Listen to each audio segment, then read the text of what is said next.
Efésios 1. Paulo, apóstolo de Cristo Jesus pela vontade de Deus, aos santos fiéis em Cristo Jesus que estão em Éfeso, a vocês, graça e paz da parte de Deus nosso Pai e do Senhor Jesus Cristo. Bendito seja o Deus e Pai do nosso Senhor Jesus Cristo, que nos abençoou com todas as bênçãos espirituais nas regiões celestiais em Cristo, porque Deus nos escolheu nele, antes da criação do mundo, para sermos santos e irrepreensíveis em sua presença. Em amor, nos predestinou para sermos adotados como filhos por meio de Cristo Jesus, conforme o bom propósito da sua vontade, para o louvor da sua gloriosa graça, a qual nos deu gratuitamente no amado.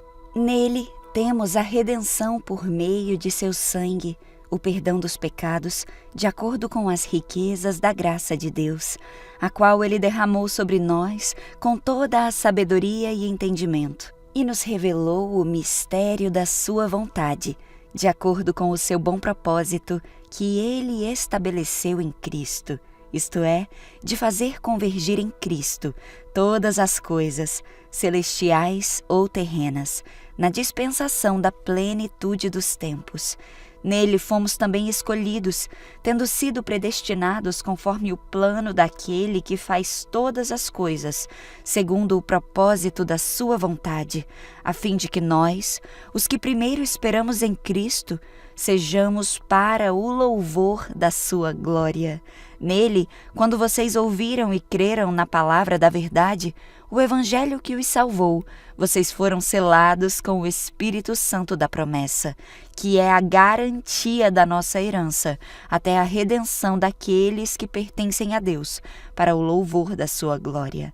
Por essa razão, desde que ouvi falar da fé que vocês têm no Senhor Jesus e do amor que demonstram para com todos os santos, não deixe de dar graças por vocês, mencionando-os em minhas orações.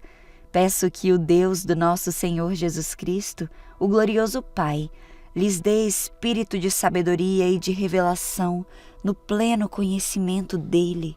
Eu oro também para que os olhos do coração de vocês sejam iluminados, a fim de que vocês conheçam a esperança para a qual ele os chamou, as riquezas da gloriosa herança dele nos santos e a incomparável grandeza do seu poder para conosco, os que cremos, conforme a atuação da sua poderosa força.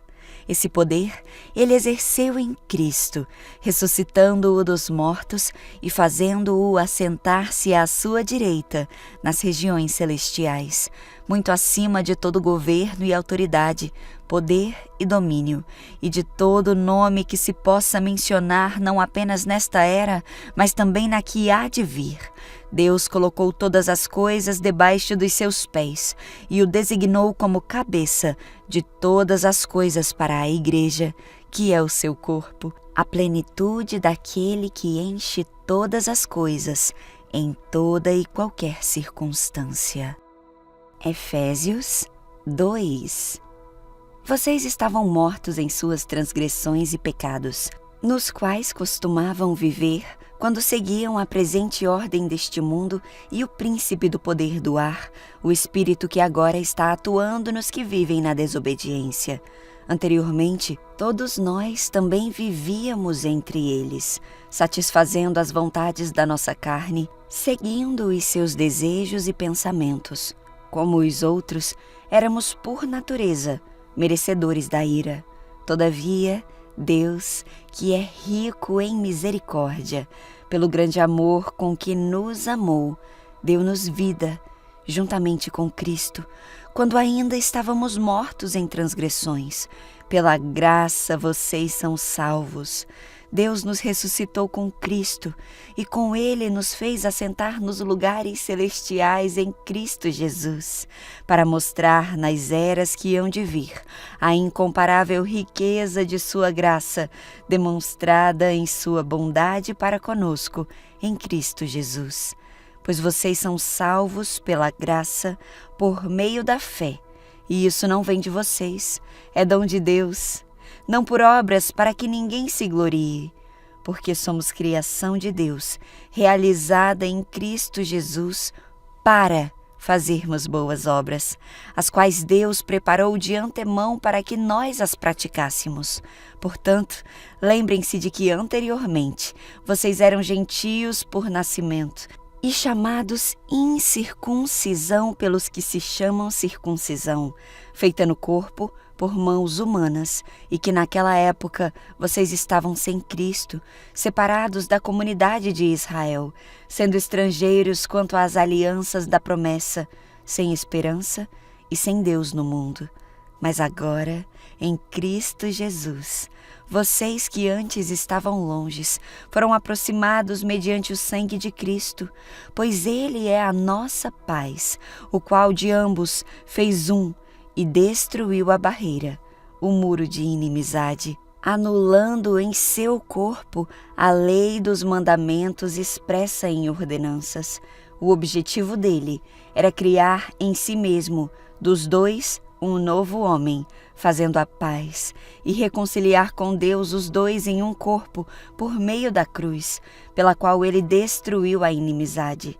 Ele veio e anunciou paz a vocês, que estavam longe, e paz aos que estavam perto, pois por meio dele, tanto nós como vocês temos acesso ao Pai, por um só Espírito. Portanto, vocês já não são estrangeiros, nem forasteiros, mas concidadãos dos santos e membros da família de Deus, edificados sobre o fundamento dos apóstolos e dos profetas, tendo Jesus Cristo como pedra angular, no qual todo o edifício é ajustado e cresce para tornar-se um santuário santo no Senhor. Nele, vocês também estão sendo juntamente edificados para se tornarem morada de Deus por seu Espírito. Efésios 3. Por essa razão, eu, Paulo, prisioneiro de Cristo Jesus, por amor de vocês, gentios, certamente vocês ouviram falar da responsabilidade imposta a mim em favor de vocês pela graça de Deus, isto é, o ministério que me foi dado a conhecer por revelação, como já lhes escrevi brevemente. Ao lerem isso, vocês poderão entender a minha compreensão do mistério de Cristo. Esse mistério não foi dado a conhecer aos homens de outras gerações, mas agora foi revelado pelo Espírito aos santos apóstolos e profetas de Deus, a saber que, mediante o Evangelho, os gentios são co-herdeiros com Israel, membros do mesmo corpo e coparticipantes da promessa em Cristo Jesus. Deste me tornei ministro pelo dom da graça de Deus, a mim concedida pela operação de seu poder. Embora eu seja o menor dos menores dentre todos os santos, foi-me concedida esta graça de anunciar aos gentios as insondáveis riquezas de Cristo e estabelecer a todos a administração desse mistério que durante as épocas passadas foi mantido oculto em Deus, que criou todas as coisas. A intenção dessa graça era que agora, mediante a Igreja, a multiforme sabedoria de Deus se tornasse conhecida dos poderes e autoridades nas regiões celestiais, de acordo com o seu eterno plano que Ele realizou em Cristo Jesus, nosso Senhor, por intermédio de quem temos livre acesso a Deus em confiança pela fé nele. Portanto, eu peço-lhes que não se desanimem por causa das minhas tribulações em seu favor, pois elas são uma glória para vocês. Por essa razão, ajoelho-me diante do Pai, do qual recebe o nome toda a família nos céus e na terra. Eu oro para que com as suas gloriosas riquezas, Ele os fortaleça no íntimo do seu ser, com poder, por meio do seu Espírito, para que Cristo habite em seus corações mediante a fé, e oro para que vocês, arraigados e alicerçados em amor, possam, juntamente com todos os santos, compreender a largura, o comprimento, a altura e a profundidade, e conhecer o amor de Cristo que excede todo conhecimento, para que vocês sejam cheios de toda a plenitude de Deus. àquele que é capaz de fazer infinitamente mais do que tudo que pedimos ou pensamos, de acordo com o seu poder que atua em nós. A Ele seja a glória na Igreja e em Cristo Jesus, por todas as gerações, para todo o sempre. Amém. Efésios 4. Como prisioneiro no Senhor, rogo-lhes que vivam de maneira digna da vocação que receberam. Sejam completamente humildes e dóceis e sejam pacientes, suportando uns aos outros com amor. Façam todo o esforço para conservar a unidade do Espírito pelo vínculo da paz. Há um só corpo e um só Espírito. Assim como a esperança para a qual vocês foram chamados é uma só. Há um só Senhor, uma só fé, um só batismo, um só Deus e Pai de todos, que é sobre todos, por meio de todos e em todos. E a cada um de nós foi concedida a graça conforme a medida repartida por Cristo. Por isso é que foi dito, quando ele subiu em triunfo às alturas, levou cativo muitos prisioneiros e deu dons aos homens. Que significa que ele subiu, senão que também descera às profundezas da terra? Aquele que desceu é o mesmo que subiu acima de todos os céus, a fim de encher todas as coisas.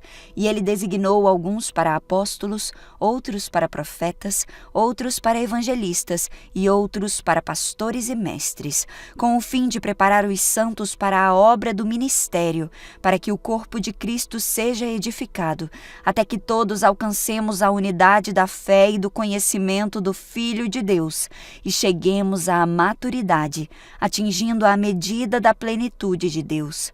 O propósito é que não sejamos mais como crianças, levados de um lado para o outro pelas ondas, nem jogados para lá e para cá por todo o vento de doutrina e pela astúcia e esperteza de homens que induzem ao erro. Antes, seguindo a verdade, em amor, cresçamos em tudo naquele que é a cabeça, Cristo. Dele todo o corpo, ajustado e unido pelo auxílio de todas as juntas, cresce e edifica-se a si mesmo em amor, na medida em que cada parte realiza sua função. Assim eu lhes digo, e no Senhor insisto, que não vivam mais como os gentios, que vivem na futilidade dos seus pensamentos. Eles estão obscurecidos no entendimento e separados da vida de Deus por causa da ignorância em que estão, devido ao endurecimento dos seus corações. Tendo perdido toda a sensibilidade, eles se entregaram à depravação, cometendo com avidez toda espécie de impureza. Todavia, não foi assim que vocês aprenderam de Cristo? De fato, vocês ouviram falar dele e nele foram ensinados de acordo com a verdade que está em Jesus. Quanto à antiga maneira de viver, vocês foram ensinados a despir-se do velho homem que se corrompe por desejos enganosos, a serem renovados no modo de pensar e a revestir-se do novo homem, criado para ser semelhante a Deus em justiça e em santidade, provenientes da verdade. Portanto, cada um de vocês deve abandonar a mentira e falar a verdade ao seu próximo, pois todos somos membros de um mesmo corpo. Quando vocês ficarem irados, não pequem. Apaziguem a sua ira antes que o sol se ponha, e não deem lugar ao diabo. O que furtava, não furte mais. Antes trabalhe fazendo algo de útil com as mãos, para que tenha o que repartir com quem estiver em necessidade. Nenhuma palavra torpe saia da boca de vocês, mas apenas a que for útil para edificar os outros, conforme a necessidade, para que conceda graça aos que a ouvem. Não entristeçam o Espírito Santo de Deus, com o qual vocês foram selados para o dia da redenção. Livrem-se de toda a amargura, indignação e ira, gritaria e calúnia, bem como de toda maldade. Sejam bondosos e compassivos uns para com os outros, perdoando-se mutuamente, assim como Deus perdoou vocês em Cristo. Efésios 5. Portanto, sejam imitadores de Deus, como filhos amados, e vivam em amor, como também Cristo nos amou e se entregou por nós como oferta e sacrifício de aroma agradável a Deus. Entre vocês não deve haver nem sequer menção de imoralidade sexual, nem de qualquer espécie de impureza, nem de cobiça, pois estas coisas não são próprias para os santos. Não haja obscenidade, nem conversas tolas, nem gracejos imorais que são inconvenientes, mas ao invés disso, ação de graças. Porque vocês podem estar certos disto: nem o imoral, nem impuro, nem ganancioso, que é idólatra, tem herança no reino de Cristo e de Deus. Ninguém os engane com palavras tolas, pois é por causa dessas coisas que a ira de Deus vem sobre os que vivem na desobediência. Portanto, não participem com eles dessas coisas, porque outrora vocês eram trevas, mas agora são luz no Senhor. Vivam como filhos da luz, pois o fruto da luz consiste em toda bondade, justiça e verdade, e aprendam a discernir o que é agradável ao Senhor. Não participem das obras infrutíferas das trevas, antes exponham-nas à luz, porque aquilo que eles fazem em oculto, até mencionar, é vergonhoso. Mas tudo que é exposto pela luz torna-se visível, pois a luz torna visíveis todas as coisas. Por isso é que foi dito: desperta, ó tu que dormes, levanta-te dentre os mortos, e Cristo resplandecerá sobre ti. Tenham cuidado com a maneira como vocês vivem, que não seja como insensatos, mas como sábios, aproveitando ao máximo cada oportunidade, porque os dias são maus. Portanto, não sejam insensatos, mas procurem compreender qual é a vontade do Senhor. Não se embriaguem com vinho que leva à libertinagem, mas deixem-se encher pelo Espírito, falando entre si com salmos, hinos e cânticos espirituais, cantando e louvando de coração ao Senhor, dando graças constantemente a Deus Pai por todas as coisas, em nome do nosso Senhor Jesus Cristo. Sujeitem-se uns aos outros, por temor a Cristo. Mulheres, sujeitem-se a seus maridos, como ao Senhor, pois o marido é o cabeça da mulher, como também Cristo é o cabeça da igreja, que é o seu corpo, do qual ele é o Salvador. Assim como a igreja está sujeita a Cristo, também as mulheres estejam em tudo sujeitas a seus próprios maridos. Maridos, amem as suas mulheres, assim como Cristo amou a igreja e entregou-se a si mesmo por ela, para santificá-la, tendo-a purificado pelo lavar da água, mediante a palavra, e apresentá-la a si mesmo como igreja gloriosa, sem mancha, sem ruga ou coisa semelhante, mas santa e inculpável. Da mesma forma, os maridos devem amar as suas mulheres como a seus próprios corpos. Quem ama sua mulher, ama a si mesmo. Além do mais, ninguém jamais odiou o seu próprio corpo, antes o alimenta e dele cuida, como também Cristo faz com a igreja, pois somos membros do seu corpo. Por essa razão, o homem deixará pai e mãe e se unirá à sua mulher, e os dois se tornarão uma só carne. Este é um mistério profundo. Refiro-me, porém, a Cristo e a igreja. Portanto, cada um de vocês também ame a sua mulher como a si mesmo, e a mulher trate o marido com todo respeito. Efésios 6. Filhos, obedeçam a seus pais no Senhor, pois isso é justo. Honra o teu pai e tua mãe. Este é o primeiro mandamento com promessa, para que tudo te corra bem e tenhas longa vida na terra.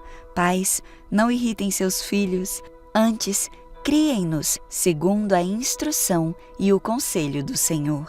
Escravos, obedeçam a seus senhores terrenos com respeito e temor, com sinceridade de coração, como a Cristo. Obedeçam-lhes não apenas para agradá-los quando eles os observam, mas como escravos de Cristo, fazendo de coração a vontade de Deus. Sirvam aos seus senhores de boa vontade, como ao Senhor e não aos homens, porque vocês sabem que o Senhor recompensará a cada um pelo bem que praticar, seja escravo, seja livre. Vocês, senhores, tratem seus escravos da mesma forma. Não os ameacem, uma vez que vocês sabem que o Senhor deles e de vocês está nos céus, e Ele não faz diferença entre as pessoas. Finalmente, fortaleçam-se no Senhor e no seu forte poder. Vistam toda a armadura de Deus para poderem ficar firmes contra as ciladas do diabo, pois a nossa luta não é contra pessoas, mas contra poderes e autoridades, contra os dominadores deste mundo de trevas, contra as forças espirituais do mal nas regiões celestiais. Por isso, vistam toda a armadura de Deus, para que possam resistir no dia mau e permanecer inabaláveis depois de terem feito tudo isso. Assim, mantenham-se firmes, cingindo-se com o cinto da verdade, vestindo a couraça da justiça e tendo os pés calçados com a prontidão do Evangelho da paz. Além disso, usem o escudo da fé, com o qual vocês poderão apagar todas as setas inflamadas do maligno. Usem o capacete da salvação e a espada do Espírito, que é a palavra de Deus. Orem no Espírito em todas as ocasiões, com toda oração e súplica, tendo isso em mente. Estejam atentos e perseverem na oração por todos os santos. Orem também por mim, para que quando eu falar, seja-me dada a mensagem a fim de que destemidamente torne conhecido o mistério do Evangelho, pelo qual sou embaixador preso em correntes. Orem para que, permanecendo nele, eu fale com coragem, como me cumpre fazer. Tíquico, o irmão amado e fiel servo do Senhor, lhes informará tudo, para que vocês também saibam qual é a minha situação e o que estou fazendo. Envio-o a vocês por essa mesma razão, para que saibam como estamos e para que ele os encoraje. A paz seja com os irmãos, e amor com fé da parte de Deus Pai e do Senhor Jesus Cristo. A graça seja com todos os que amam o nosso Senhor Jesus Cristo, com amor incorruptível.